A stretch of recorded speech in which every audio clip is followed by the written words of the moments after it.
ulcer lang ang kinamatay. Kumpare, nakakaaway pa ang tukmol natin. Ang gulo mong kausap. Diyan ka na nga. Parang Rod! Parang Rod! Oh, Pare! ano? Pakita hinahanap eh. Anong ginagawa mo dyan? Eh, nilalagyan ko ng cover tong tricycle. Galing ako ng palengke kasi. Oh. Malengke ko ng palanghalian. Mm.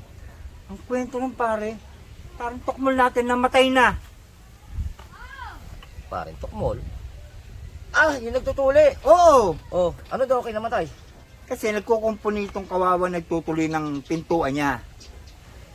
Habang nagpupukpok, napukpok yung daliri niya.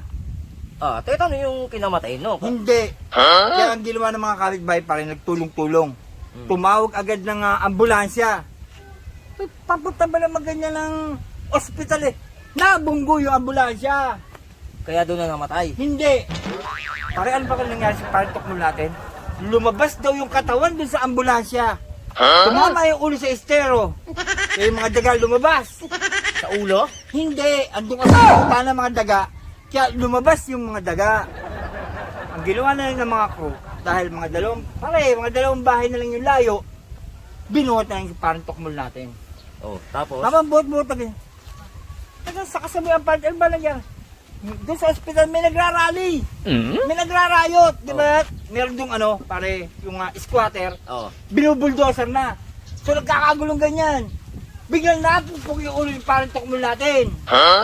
So, doon na siya namatay. Hindi. Ano ba talaga kinamatay ni parang tukmol? Ulcer pare. May ulcer pala yung pare natin, kawawa naman. Walas di ka, ang dami mong kwento. Meron pang napukpok. Lumabas yung, lumabas pa yung utak sa kalsada, nabangga pa yung sasakyan. Yung pala, ulcer lang ang kinamatay. Kung pare, nakakaaway parang tukmol natin. Ang gulo mong kausap. Diyan ka na nga. Pare, narikwento ko nga sa iyo eh.